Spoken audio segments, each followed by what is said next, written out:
Good morning. Allegedly, we are live. It is the 6th of September, 2024, and we're going to do the brief this morning. Economic indicators, Tim Walz, more fraud, Georgia shooter, national intel. This is probably for the replay crew, the first 30 seconds of preamble, because YouTube. So we should be live momentarily. And it says we're live. Are we live? Can you hear the words that are coming out of my face hole? Can I get a 5x5, please? No, I can't. Cool. Thank you, Tommy Guptill. It is 6 September 24. We're going to talk about economic indicators today. Tim Walz being embroiled in even more fraud, perhaps more meaningful fraud. The Georgia shooter. And what's going on there? Just a cursory thumbnail sketch. And then, of course, the national intel is sent in by y'all to intel@bearindependent.com. Now, before we get started, just a gentle ask from me. If you could please share this show, grab the YouTube link and send it out to people, post it on Facebook, post it on Instagram, X, Twitter, whatever you're into. I would really appreciate that. That helps us every day, a couple of things have been happening lately back end at this channel, and I'll be brief about it. But number one, we are in an election cycle, and so the reach of this platform has been severely stifled. About 10% of our average reach is what our current reach is.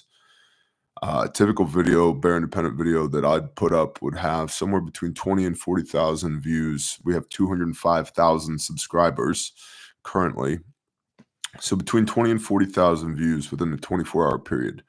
Right now, that's running between 1.7 and 4.4 thousand in a 24-hour window. So about 10% to maybe 20% of our average reach.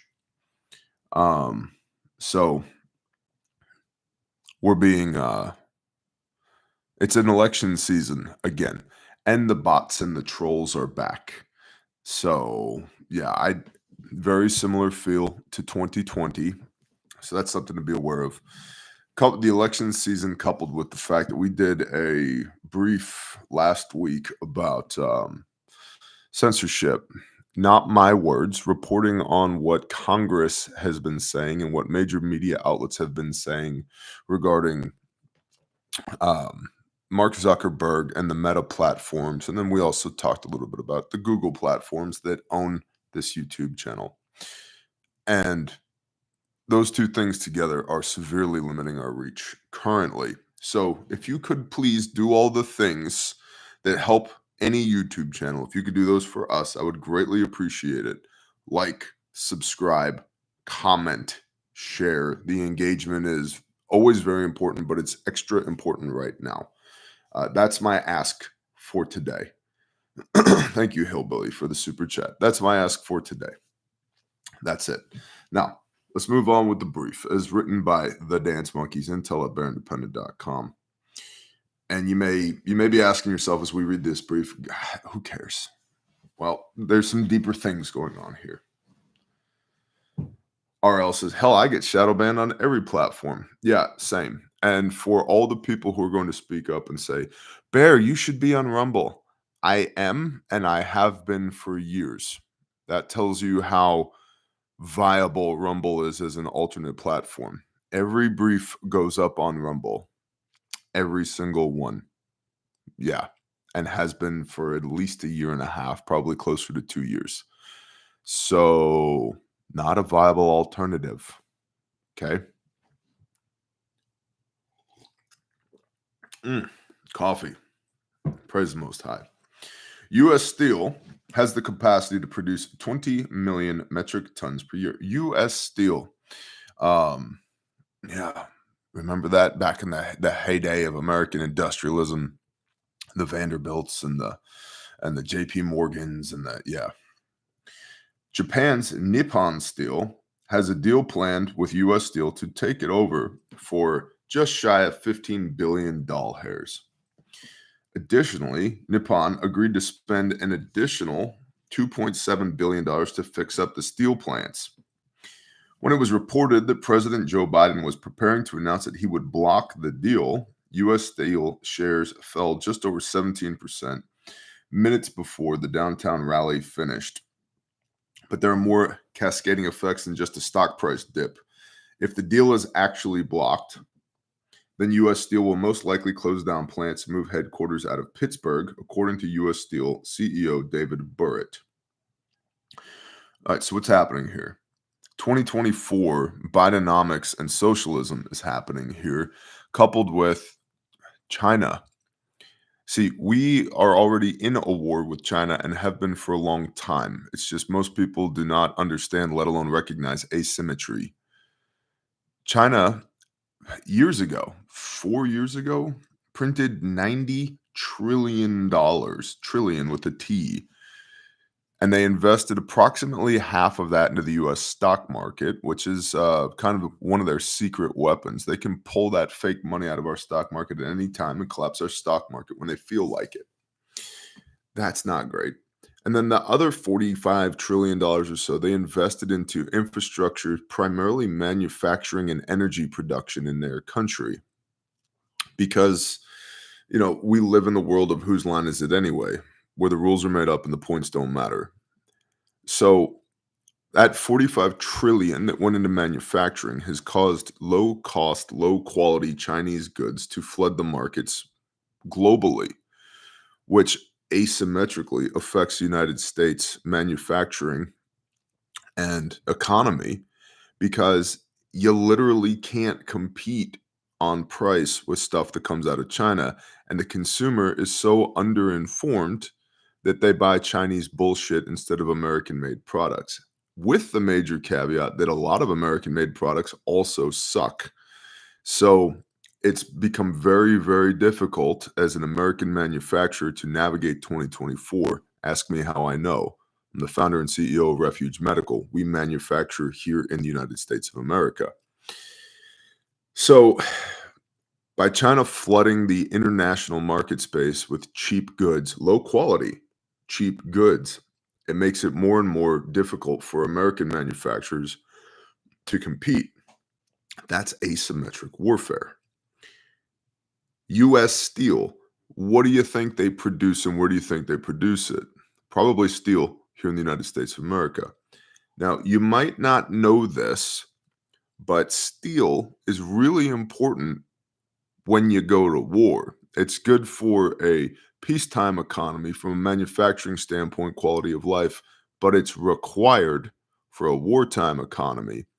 And ladies and gentlemen, we are on a wartime economy footing.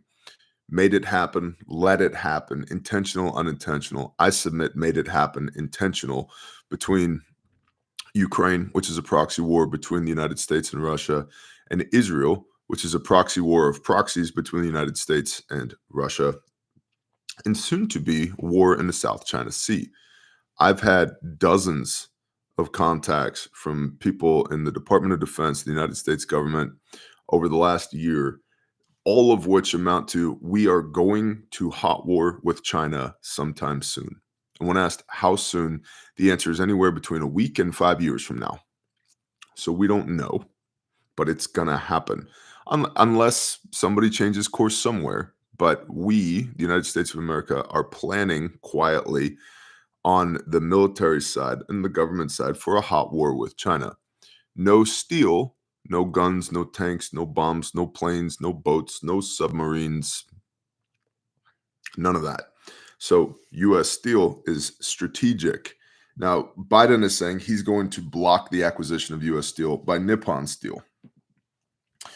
U.S. Steel also warned that, quote, without the Nippon Steel transaction, U.S. Steel will largely pivot away from its blast-furnished facilities, putting thousands of good-paying union jobs at risk, negatively impacting numerous communities across locations where facilities exist and depriving the American steel industry of an opportunity to better compete on the global stage, end quote.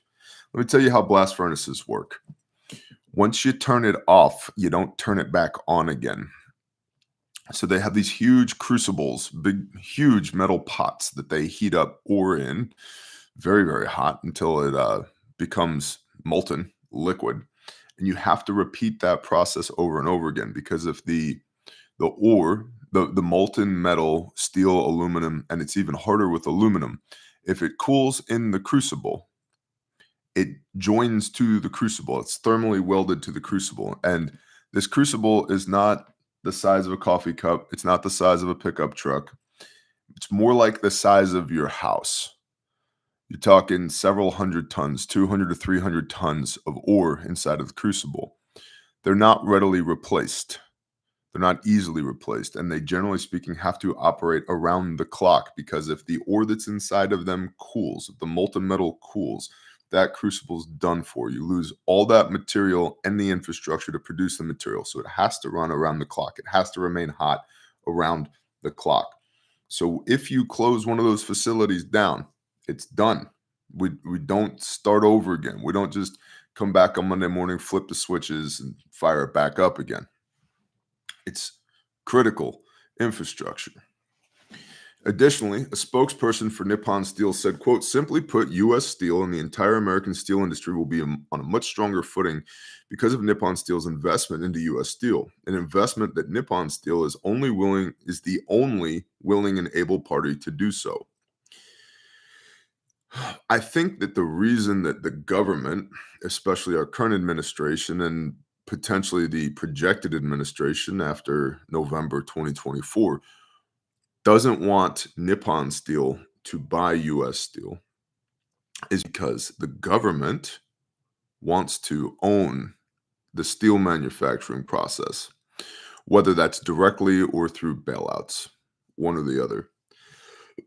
Also note that there's a labor union in play here, which traditionally would lean in the direction of the Democrats, although more and more have been jumping ship from the Democrats and getting behind Donald Trump. Um, I don't love unions myself personally, and I know we have a lot of people in the Bear Nation that are unionized, but I have been on the receiving end of union shenanigans, having grown up in New York and worked all throughout the Northeast. I'm not a fan. I remember CWA, Communication Workers of America, which was part of the IBEW, International Brotherhood of Electrical Workers. And notice the communist language, International Brotherhood of Electrical Workers. CWA went on strike for 2 years to renegotiate their contract with Bell Atlantic before it, the Bell system before it was Verizon. And that 2 years that CWA went on strike, they paid my mom $100 a week, which is not enough to feed a house full of children and pay bills. And if she went to work, she was a scab and she would have been targeted and attacked by all the other union members. And so, you know what that meant? That meant at 17 years old, instead of joining the Marine Corps, instead of going to college, instead of doing all the things that I had thought I was going to do, I started cutting timber with a $500 pickup truck and a $200 chainsaw to be able to pay the bills for my household. So forgive me when I hear the unions involved. I think you can shove it up your ass, because this whole management versus workers thing, by and large, no. And then you get into the union operators in and around New York City and other areas like in Long Island. We did a power construction project out in Long Island, and the union operators were terrible. They were horrible. They were far worse than me, and I learned to operate equipment on a farm. So, yeah, just if you're in the union, that's fine. You do you. But for me, I'm not a fan. Um, and understand management's job is to produce a surplus. It is to maximize profits. Now, on the other side of this, we get into the corrupt version of capitalism that, by and large, we have here in the United States of America, where it's surplus at all costs, and you have to balance the ability to produce the surplus with the ability to maintain the team that you have that creates the surplus in the first place. That's good management. But we shouldn't be upset at management when their entire goal is to produce a surplus and steward the surplus. That's the goal of a company in a capitalistic society. That's the point, is to produce a surplus, to have more left over than what you started with. So, all that to say, I wonder here if the government wants to buy US steel. It's only 15 billion. They'll they've probably blown that so far this morning. Okay. Let's see. About 400 steelworkers took to the streets to show their support for Nippon's acquisition of the company. To show their support, one U.S. Steel spokesperson said, quote, "We continue to stand by the fact that there are no national security issues associated with this transaction, as Japan is one of our most staunch allies. We fully expect," and Japan makes good steel, by the way. Not they didn't for a while, but they do currently. "We fully expect to pursue all possible options under the law to ensure this transaction, which is best for the future of Pennsylvania, American steelmaking, and all of our stakeholders." Local elected officials are fearful of what might happen to the region if the deal falls through. When the plants closed in the 1980s, Rob Koff, vice president of sales, said he saw, quote, "the near fatal destruction endured by numerous communities here," end quote. The United Steelworkers Union called the CEO's warnings of job losses and a Pittsburgh exit baseless and unlawful. Well, and here's another thing. The union may say, well, you can't close the business. We've got a contract that says you have to employ us through 2027 or whatever it is. Well, here's the deal, sweetheart. If there's no revenue, there's no ability to pay anybody. Okay? That's how it works. And I think most people are absolutely oblivious to what it takes to run a company, let alone a company worth billions of dollars. It's a lot of freaking work, and there's a lot of things you have to pay attention to, one of which is revenue and cash flow.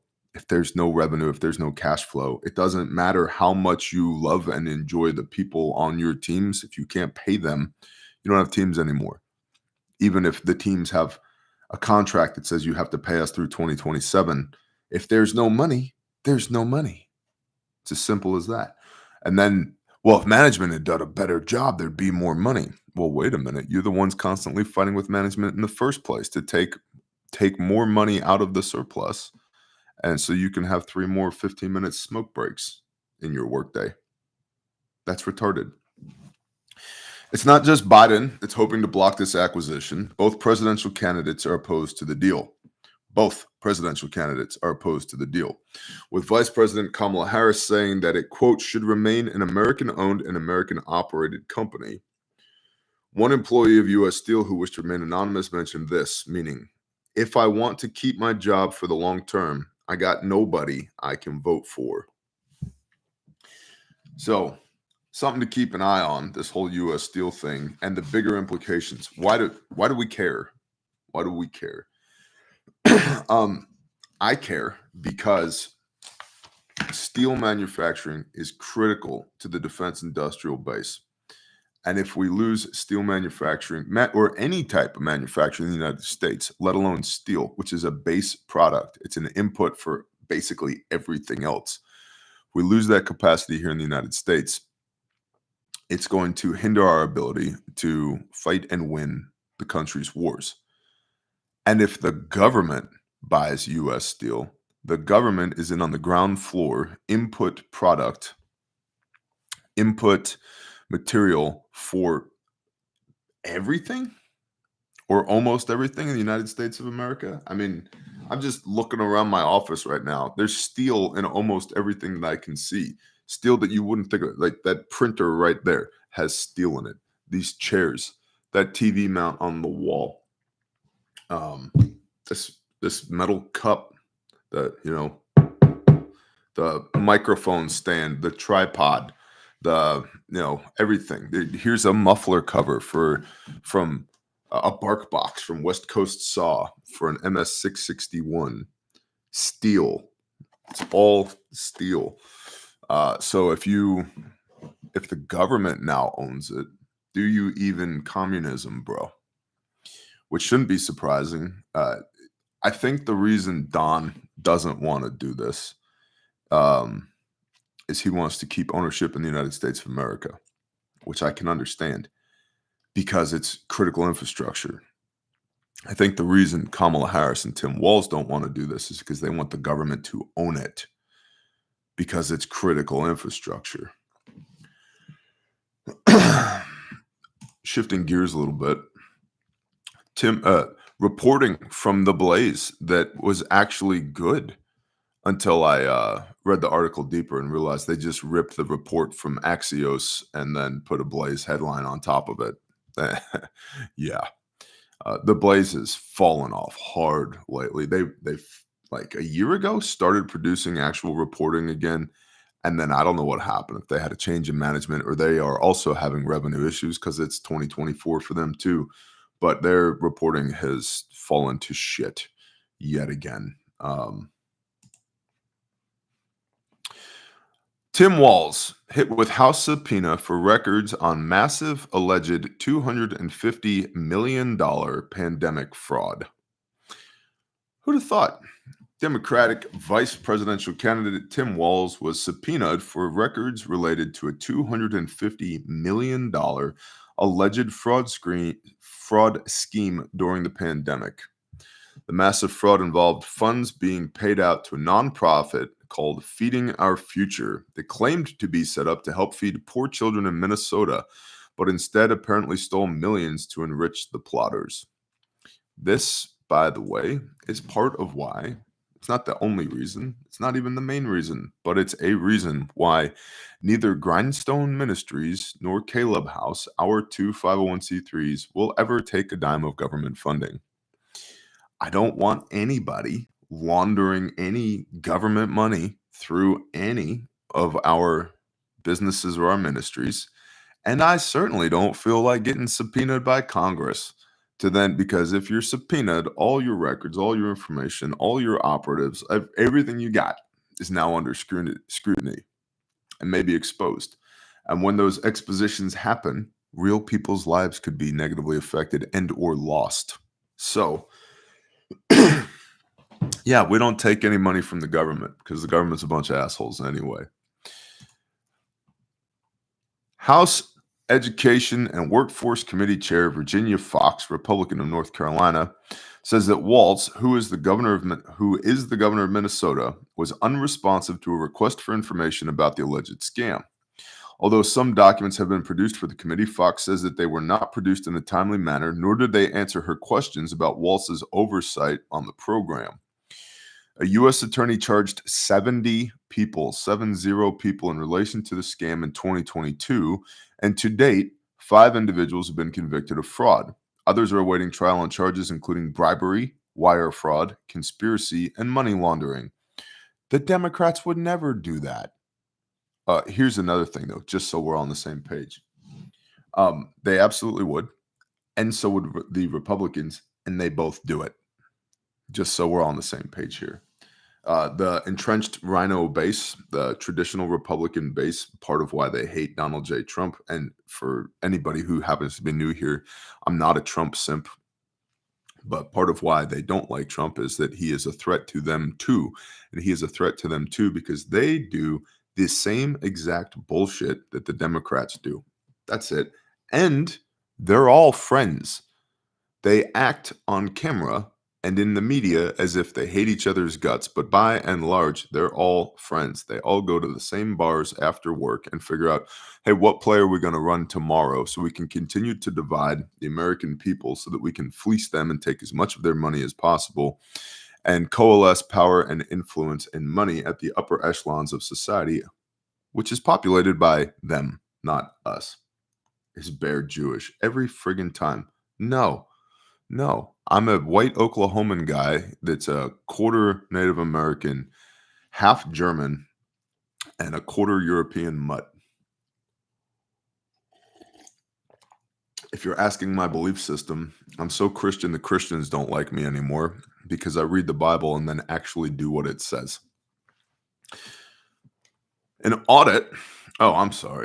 Officials say that stolen money was used to buy real estate, luxury cars, and other illegal purchases.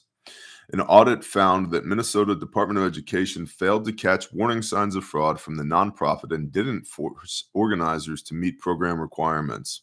So there was no pressure and accountability. There was no oversight. After the Minnesota Department of Education under Governor Walz failed to respond to previous attempts by the committee to garner information necessary to uncover how the governor and the USDA, oh, there's another federal agency right there that's just phenomenal, right? And the USDA allowed such fraud to occur, the committee today is proceeding with a subpoena to compel responses. This was an appalling abuse of federal COVID-era program, read a statement from a Walz spokesperson to Axios. The Axios report said that some Republicans are uneasy about the subpoena because of the possibility of political backlash from the appearance of political motivation. Some Republicans are uneasy about the subpoena because they're going to get wrapped up in this bullshit too, not because of the potential optics of political targeting during an election season. That's bullshit, because election seasons in the United States of America are nothing but political targeting. So, boo boo boo, boo doo boo. Let's see what else. Oh, we're 25 minutes in already. Cool. What's up, Tia? I love you, brother bear. I love you back. Let's pay some bills real quick. What refuge medical kit do you guys want me to talk about today? I'll look at the chat real quick. Is there a particular question on a kit that you guys would like to see?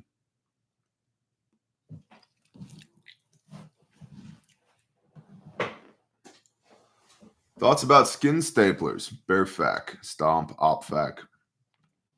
There's skin staplers available at refugemedical.com, as well as one comes in the adventure kit. So, best for work desk. What's up, Bama Blue Eyes? So we have one called the desk kit, which is designed to fit in a file folder, in a file cabinet, or a drawer. It's a really good kit. Also, this is an ankle kit that you can wear with you wherever you go, that has all of the cool stuff in it. Full blowout kit, massive bleeding airway respiratory, that you can wear at your desk or at church or at the grocery store or the gas station or in your house. And a bunch of y'all are saying OpFac. So let me get let me go get it. Stand by. Okay, Bear. Cool. I'll be right back.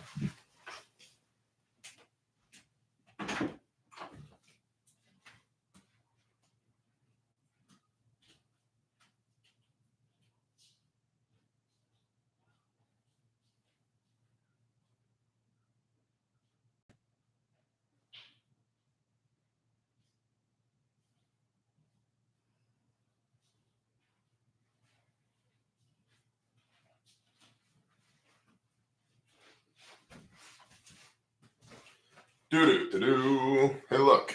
Backpack. Backpack. What's in it? Backpack. A leather-bound copy of the scriptures from Just a Nazarene Leather Co. And an OpFac, amongst many other things. And, the 5 C's of survival. Cutting tool, combustion, cordage container, cover, as well as some compass and some casualty care. And some calories. My dog ate my slick kit, so I'm waiting for them to get back in stock. Excuse me. Yes, it's Dora's backpack. This is the OpFac from Refuge Medical, and as seen on everyone who carries a gun for a living, military, law enforcement.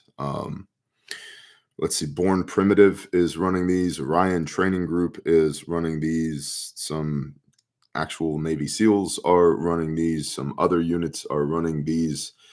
And the idea here is that this mounts on your war belt. You got your malice clips on the back right here.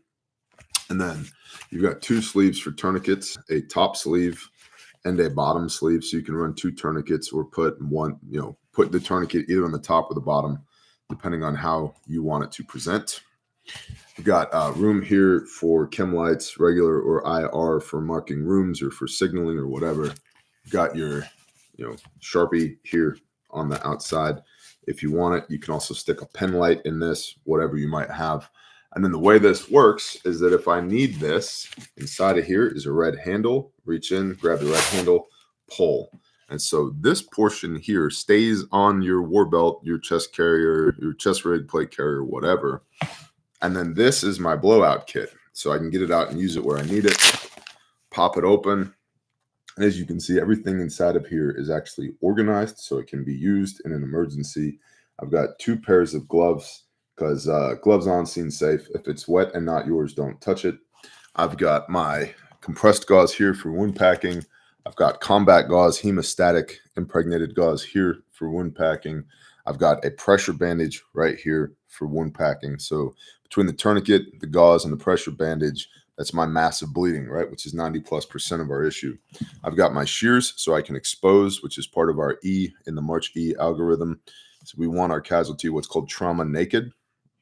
I've got a decompression needle for a closed tension pneumothorax. And then down in this bottom pocket down here, see there's another pocket right here.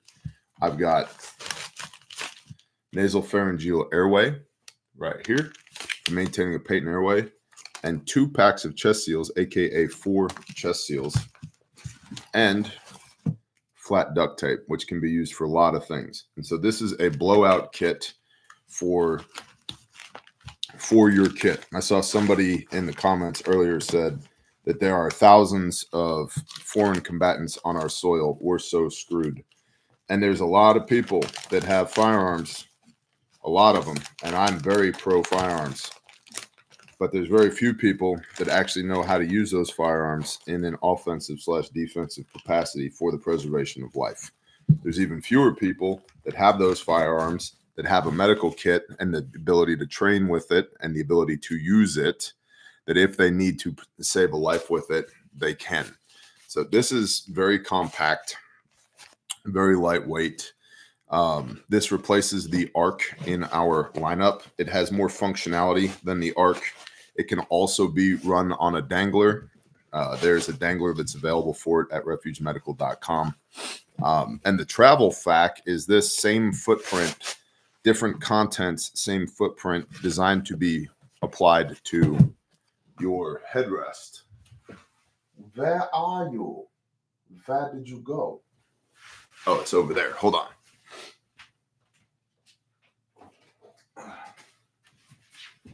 So this is the travel fac. Notice this one's red with reflective because for a civilian application, I want you to be able to see it, right?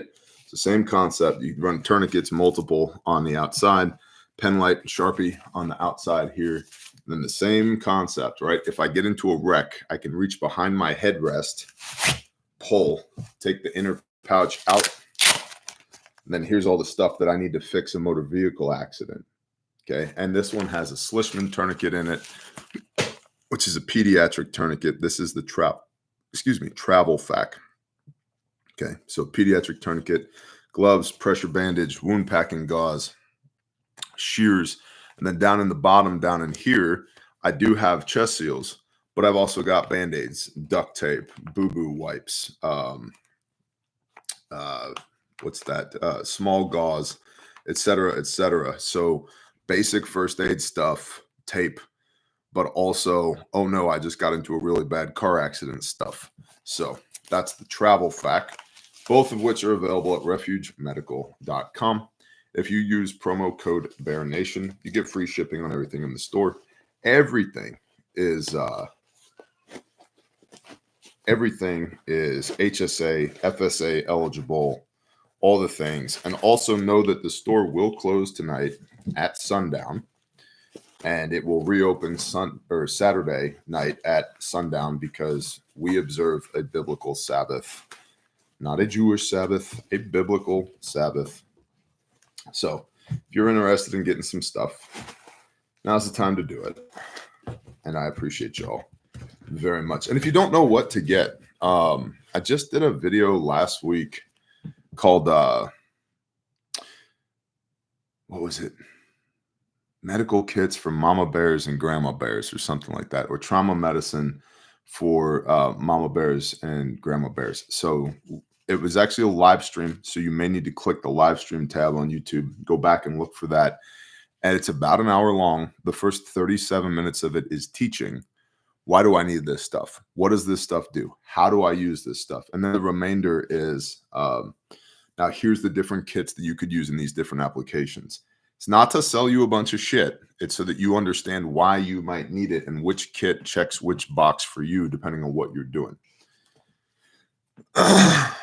Bear, anything uplifting going on? There's a lack of strength in the YouTube community. Most content is not very uplifting.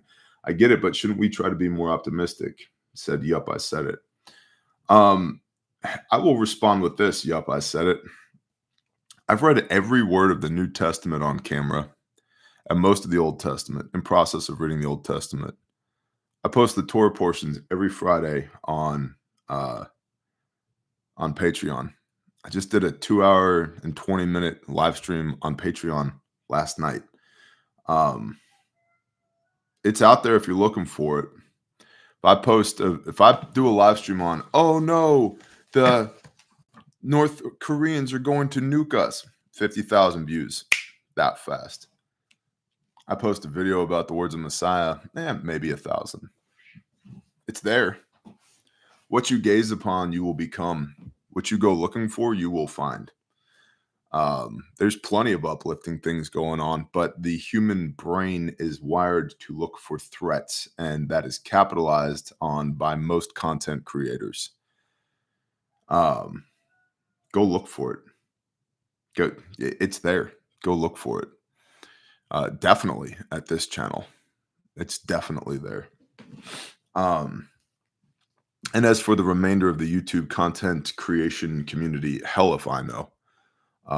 The only content creators that I'm friends with are people that I do real life with. Not that there aren't other good ones out there, but I'm not active in the YouTube content creation community because most of those people are a bunch of cucks. I'm not interested.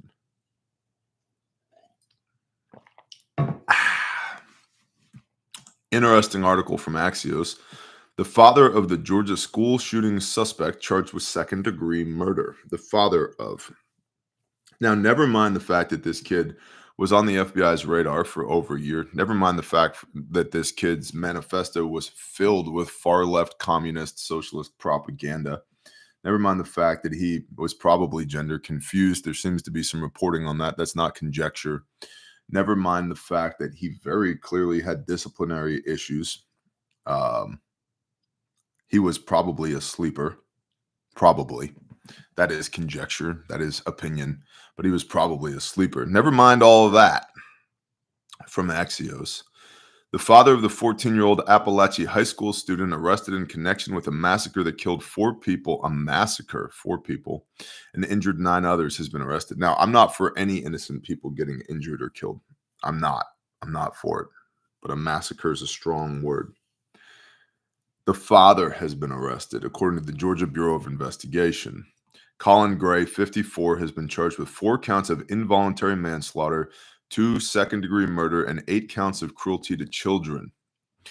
The charges against Colin Gray, who was arrested Wednesday and remains in custody, stem from him, quote, knowingly allowing, end quote, his son Colt Gray to possess a weapon. Chris Hosey, the Georgia Bureau of Investigation director, said at a news conference Thursday evening, the charges are, quote, directly connected with the actions of his son and allowing him to possess a weapon, end quote. All 9 people who were injured are expected to make a full recovery.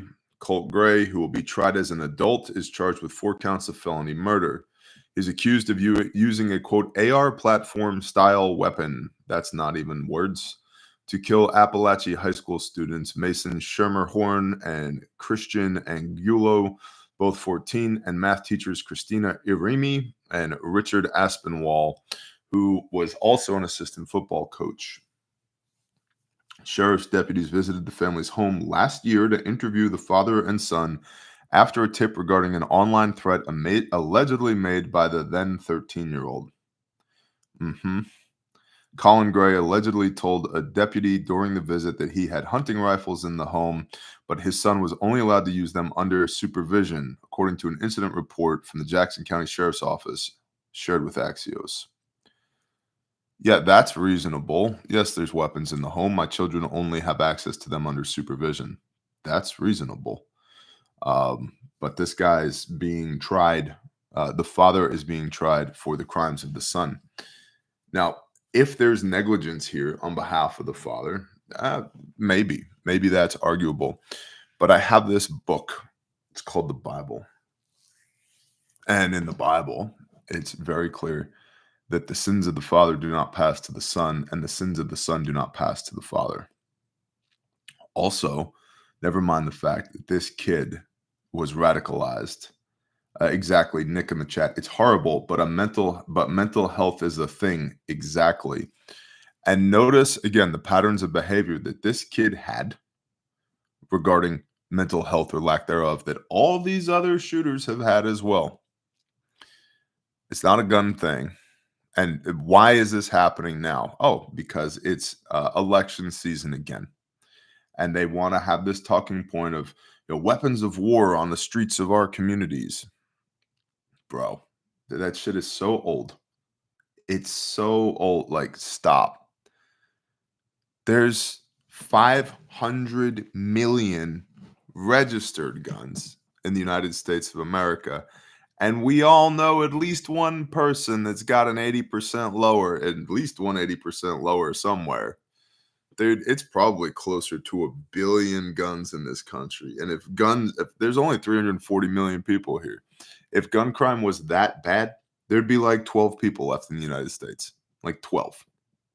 That's it. Which the right 12, I'm not even opposed to. Yeah, meh, okay. It's one of these things, right? Like when the grid goes down, Department of Energy combined with the CDC, they released a white paper that says 90% of Americans are going to die within the first year. Now, I'm for the preservation of life, but I'm not going to lie. There's a part of me that's like, well, which 90%? Like which 90, sometimes you got to trim the fat. I'm just saying. I have a very practical side to me as well, and it's like, that might not necessarily be a bad thing, because we're so fat and stupid and lazy these days that if you can't survive without electricity, maybe there's a problem there.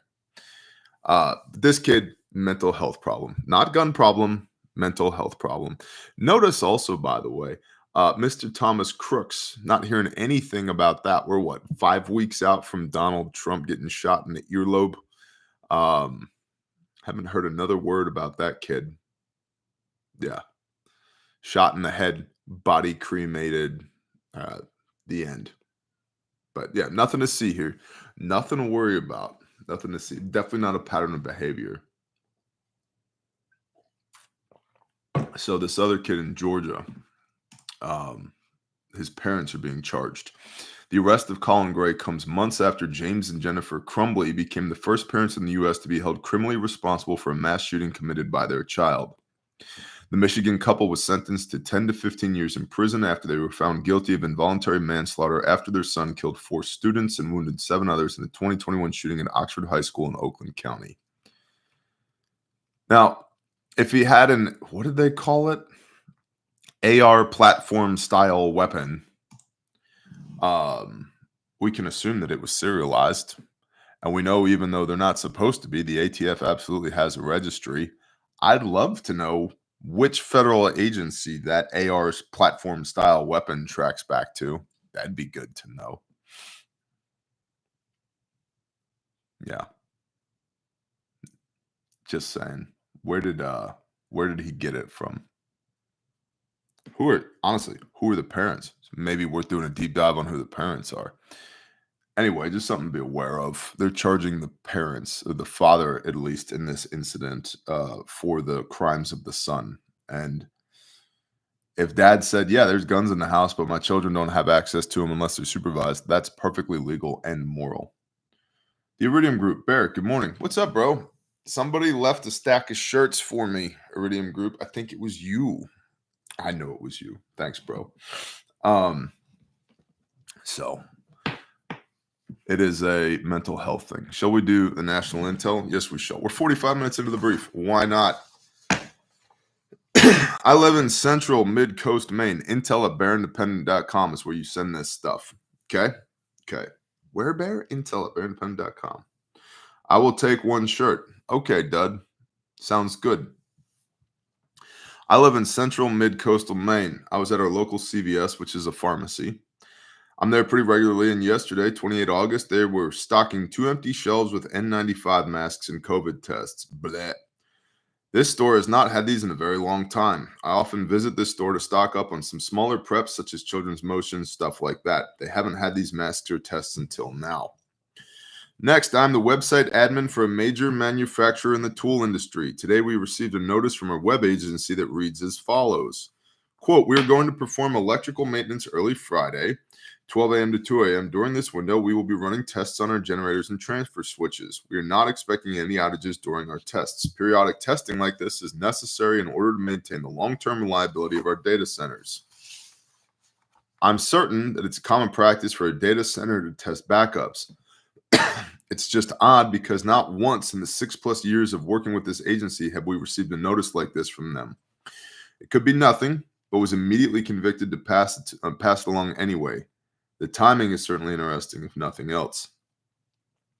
Next, I wanted to share some intel from South Carolina, not very far from Charlotte, North Carolina. Our local emergency management has teamed up with health authorities to spray for mosquitoes in our county's largest city, Rock Hill. Someone, maybe up to 3 persons total, had tested positive for West Nile at the Rock Hill, South Carolina hospital. Local news only mentions 1 person, but the grapevine says it's 3. The spraying was done Monday, 26 August 24. Evening, in a very specific 1-mile radius in the downtown area, presumably where this individual lives or is suspected to have caught this, quote, virus. Rumor was that the whole county was going to be sprayed, but emergency management department has denied this. In the previous paragraph, I used quotation marks on the words caught and virus because I've recently came to the understanding that viruses do not cause sickness, nor can they be caught in the classical sense of how we have been trained to think of them our whole lives. I would also like to suggest the book Contagion Myth, written by Thomas Cowan and Sally Fallon Morell. It is a great, uncomplicated explanation of how we've been lied to about such things and why we shouldn't operate out of a sense of fear related to the Rona or West Nile or whatever their next scheme might be. One last thing, I've also noticed a recent increase in military aircraft flights, only helicopters. Hey, us too, jets and helos in eastern Oklahoma, directly overhead at my house. Also, anecdotal, my wife was on the road yesterday and she said there was a huge convoy. I was like, describe huge, because huge is relative. And she started telling me and I was like, oh. She's like, they had those Hummer things. I was like, did they have the round thing on top? She's like, yeah, they had the round thing on top. I was like, okay. She's like, in big trucks. I was like, what kind of trucks? Like, were they trucks pulling things or hauling things, or like trucks designed to hold people? And she's like, no, they were people trucks. But then there were also like tanker trucks. And I was like, yeah, that checks out. And then she's like, and then there were some big trucks, like boxy trucks. And I was like, how many? She's like, a lot. And I love my wife, but she's not the one to give the salute report. Like she's like, what time was it? I don't know.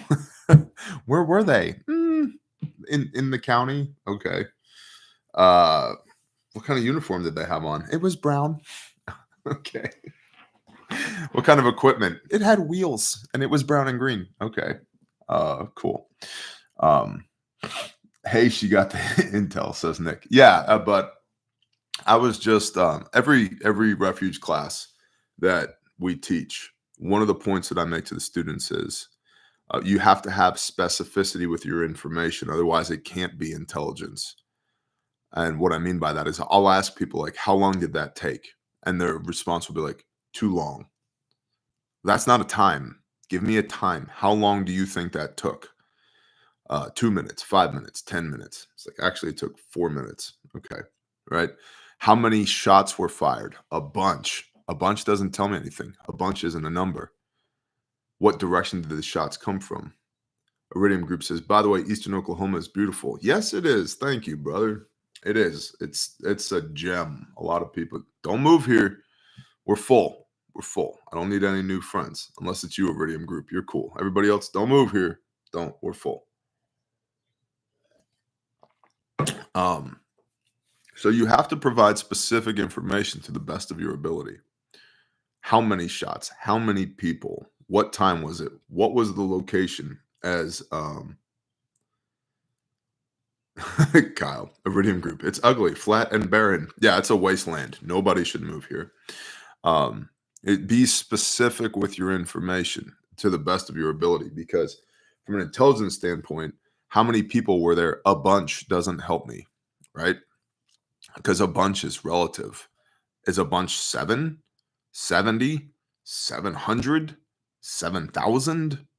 Like, how much is a bunch? It's all relative. So try and be specific. He will melt if he stays too long. Yeah, he won't. He'll be dirt bird instead of snowbird. Puddle bird. One last thing. I've also noticed a recent increase in military aircraft flights, only helicopters, directly overhead at my house. In 10 plus years, I've never seen a single one, but have now witnessed 8 in the past 2-ish months. I find this odd since we have no military bases nearby, and all of our National Guard units only have heavy equipment engineering and no air assets. Next. We just had this happen here in a very small town in western Kentucky. This past weekend, a friend witnessed a gray bus unloading a couple dozen people off of a local motel, all men, no women or children. She said they ran to get into the rooms. She got pictures but was afraid to send them to me by text. Not 1 hour later, I had to go into town as well. I saw the same gray bus unloading dozens more men about 20 to 25 years old, all running into the rooms. I tried to get video or pictures, but by the time I was able to pull over, they were all inside. I'd seen this bus a couple times before, and I thought it was strange. The bus has a Florida license plate. Keep your eyes open, everyone. Stay safe and keep armed. 100% keep armed. Don't be where the problem is. I live outside of next. Oh, and apparently Oklahoma's Governor Kevin Stitt. I haven't read the entirety of this article to the point where I can make sense of it yet. I kept this article open for myself. But the headline is Kevin Stitt's Oklahoma chooses illegal aliens over citizens. And so Oklahoma has been working on, the Oklahoma legislature has been working on illegal immigration, passed House Bill 4156 earlier this year. If enacted, the law would have made Oklahoma the first state in the nation to criminalize residency without legal admission to the country. The crime of impermissible occupation would be a misdemeanor for first-time offenders, punishable by up to a year in jail, $500 fine. Repeat offenses would escalate to felonies, carrying penalties of up to 2 years in prison and a $1,000 fine. Offenders would be required to leave the state within 72 hours of the release and would be barred from returning. Just before the law was set to take effect on 1 July, Federal District Judge Bernard Jones, a Trump appointee, placed a temporary injunction on the law as it moves to the 10th U.S. Circuit Court of Appeals. Instead of defending the law, Governor Kevin Stitt immediately appointed a task force to explore ways to do the opposite, attract illegal aliens by offering them work permits and state-sanctioned legal documents. And again, I haven't dug too far into this, but I'll tell you what, Mr. Stitt, you keep that shit up, you're going to have a very short tenure as government because the people are not about it. Me being one of the people, we're not about it. And I like you thus far, Kev, other than that whole shit when Idabel went down, when we shook hands in front of the destroyed Kiamichi Medical Center, and you're like, anything you need, you let me know. And then your aide gave us a business card, and then you've ghosted us every time we tried to contact you since. We should probably clean that up, Gov. I like you. I think I like you.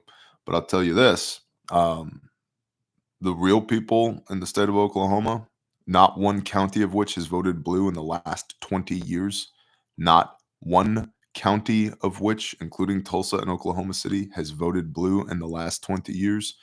We're not about this shit. So if I was you, Gov, I would ease off of it. I would also keep your word when you hand your contact information to somebody and you say, if you need anything, just call me. Well, to men like me, that means something. And we need lots of shit for the preservation of life. And it'd be cool if you could actually call people back. Just saying. Ba-ba-ba. I live outside of and work at a warehouse just southwest of the airport in Wichita, Kansas. I am used to hearing regular commercial airline aircraft coming and going from the airport. But all this week, I've heard military aircraft coming and going and not many commercial airline aircraft coming and going. I was not in the military, but I did go to flight school in a small town north of Wichita. was a member of the Air Force Auxiliary for a few years. I've seen and heard what appears to be F-16s coming and going from the airport. Yeah, we're training a lot of F-16 pilots for foreign countries right now. And Wichita is not very far from the place where they're being trained, especially in an F-16. I've seen and heard what appears to be F-16s coming and going from the airport. Since the military base isn't too far east of the airport, it could be they may be practicing maneuvers and sharing airspace. KC-135s have been seen periodically flying around close to the base here. That's the Stratotanker, isn't it, right? In air refueling. Just seems the fighter jets have been over here, the west side of town, more often this week, and it seems less airline traffic than usual. That is the brief for today, y'all. Intel at bearindependent.com is where you send your intel. What else? Patreon.com. Listen, the best information in the Bear Nation is on patreon.com. That's just facts. Lots of pre-recorded content over there. You get it's $10 a month. You can sign up for a year and you save 2 months. You get 2 months for free. You sign up for a year. The link is in the description. That's where all my good stuff is on Patreon.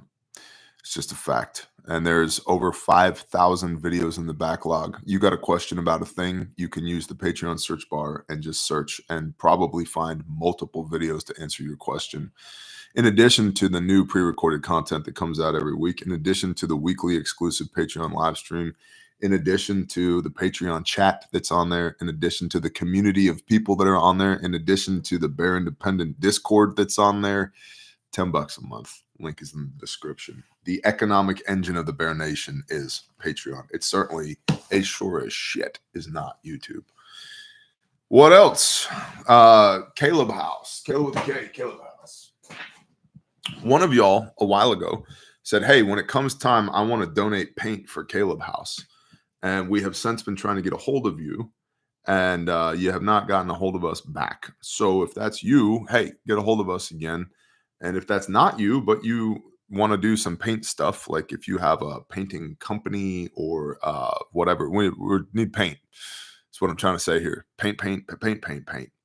CalebHouse.org, Caleb with a K, CalebHouse.org. The fact that we need paint should be indicative of the phase of progress that we are in with both the Barndo and Care House 1. Praise the Most High. We need paint, and there was something else. We got needs all over the place, man. Praise the Most High. You know why we got needs? Because we be doing stuff. And when you be doing stuff, you be having needs. Let's see. If you brief tomorrow or during Pelt tonight, could you do an ask for me? I have not heard back from the initial person who offered to donate paint.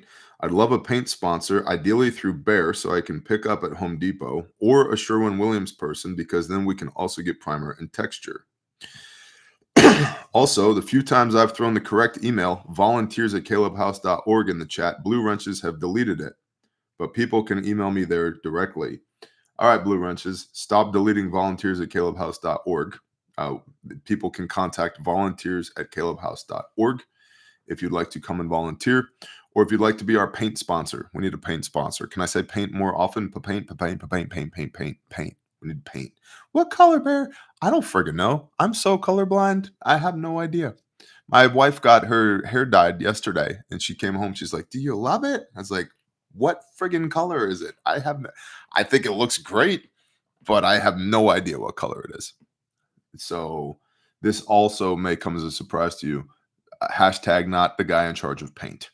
So if you want to volunteer with Caleb House, volunteers@calebhouse.org. If you want to donate some paint and some paint stuff and mud tape, texture bed, all that, volunteers@calebhouse.org. And what else? There is a background check process to come volunteer at Caleb House, and we do not work on Shabbat. And if those two things are a deal breaker for you, this ain't the place for you, homie. We don't work on Shabbat, and you will all the way go through a background check process in order to step foot at calebhouse.org. You will sign a non-disclosure agreement that is legally and physically enforceable. There's a process. Why? Because we've caught 4 pedophiles who wanted to come volunteer for us. That's why. So if that's you, if you're a piece of shit that's trying to gain access to children that have already been broken so that you can continue to break them, just know that I will all the way fuck you up. Cool. Now that that's out there. Grindstoneministries.com. I can't, the pastor said the F word. Suck it up, Buttercup. We're going to war with China. Like, you're going to have to get over it.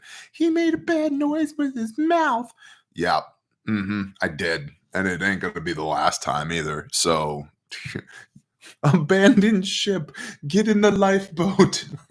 Pop your personal inflation device. Get out of here. Flotation device. Beat feet, skedaddle, shalom.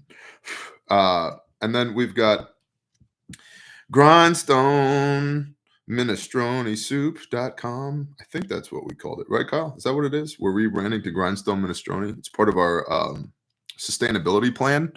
We're just going to just start make some canned minestrone soup and grindstoneministrone.com. That's a mouthful. Imagine trying to say that 5 times fast. Grindstoneministrone.com. Yeah.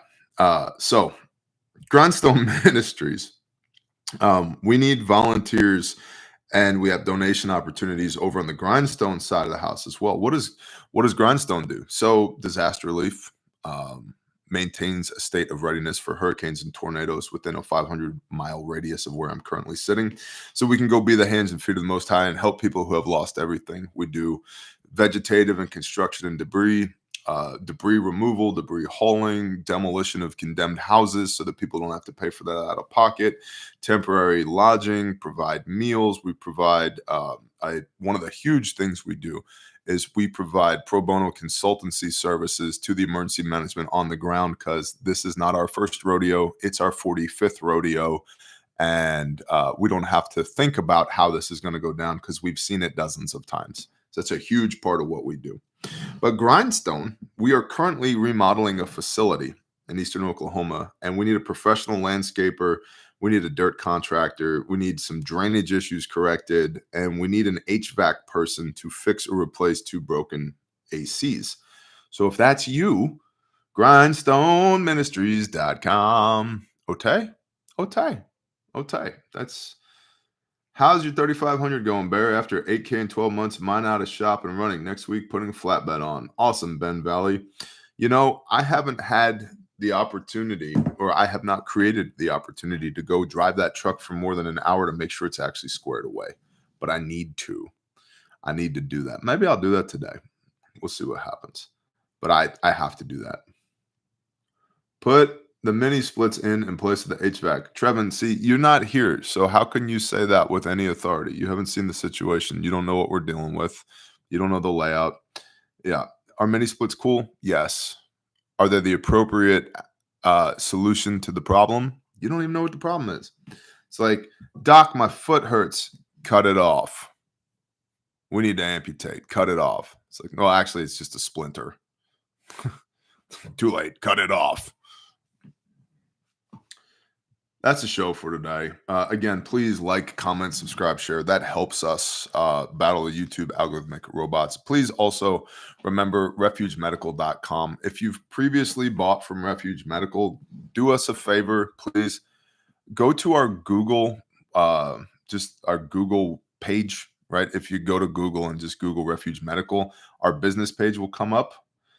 Leave us a review there. That helps a lot. Also, you can review the products that you've previously purchased from Refuge Medical at our website. That also helps us a lot. And please tell a friend. It is 2024 for us here too, on the side of the camera. And as CEO / big boss man, I am doing everything I know how to do to keep the doors open. I have cut every cost I know how to cut without compromising quality and customer service. And shit be crazy over here, bro. And so I would greatly appreciate your help with Refuge Medical. Please help us promote so that, frankly, we can stay in business. Shit's weird. And whatever, man. Like, y'all's will be done. That being said, I ain't going out without a fight. And in the meanwhile, Before the freaking world ends, if you need the best gear on planet Earth, you can find us at refugemedical.com. Let's pray. Oh, good morning, Father Yahweh. Father, thanks for letting us wake up today. Father, thank you for all the things that we take for granted. Just miraculous provision and protection and blessing. Father, please keep us focused on the things that matter and don't let us be distracted by the things that don't. All my brothers and sisters out there who are just going through the freaking ringer right now, Father, please be near to them. Father, let us count it all joy when we fall into various trials for the proving of our faith. And remember that you are sovereign over all things and nothing surprises you, and that for whatever reason, whatever we may be going through has been ordained by you, and that it works together for your good and for the good of those who love you, even if we don't understand it, because your ways are not our ways. Your ways are higher than our ways. And the secret matters belong to Elohim, not to us. So, Father, let us remain faithful and joyful, Emunah and Simcha, in this time. Father Yah, please provide for these people, whatever their needs are. Father, put it into their hand so that they have a beautiful and wonderful witness and testimony of how loving and awesome you are, how perfect your timing is, the inexplicable miracles that come from being covered by the blood of the Lamb and living underneath of your covering. Use it for your glory, not for ours. Let us remember that you are the bread of life, and that every good thing that we have comes from you. Father, there's a lot of people struggling right now. So I pray that you just provide for them miraculously in a way that's undeniable, that could only be you, so that we don't take credit for it, so that the world couldn't possibly take credit for it, so that it is undeniably you. And Father, I pray that you would just be indwelt in our lives,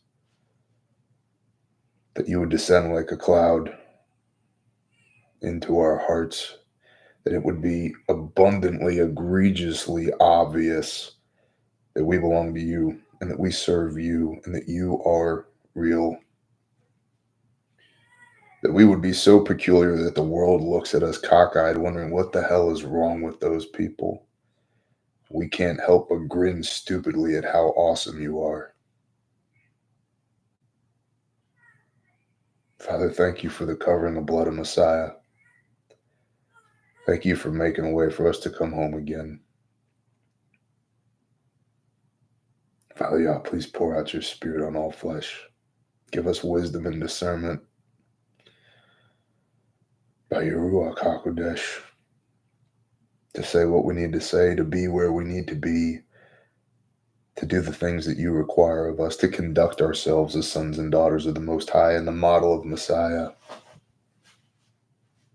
Father, give us strength and power and authority in the name of Yeshua HaMashiach, that no weapon formed against us would prosper and that we would fear nothing but you. Father, fill us up. Teach us and lead us and walk with us. Put a hedge around your people. Father, if there's anything within the sound of my voice that's not of you, I rebuke it in the name of Yeshua HaMashiach and command it to destroy itself. Father, let us be the light in this dark world, rooted in you. Father Yahweh, we love you. We praise you and we thank you. And I ask that today you would please protect these people, provide for them, and bless them inexplicably. In Yeshua's name, amen.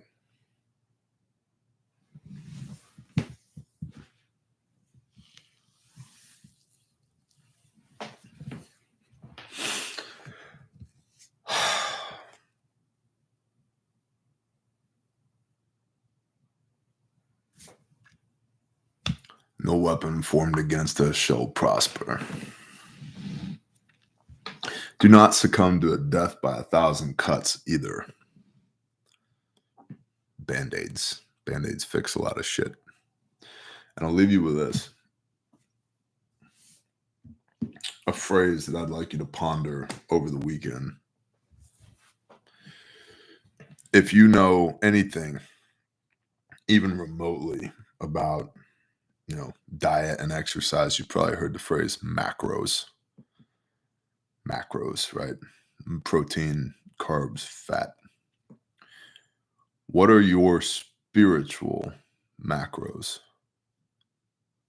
And are you consuming enough? And is what you're consuming clean, or is it a bunch of processed bullshit?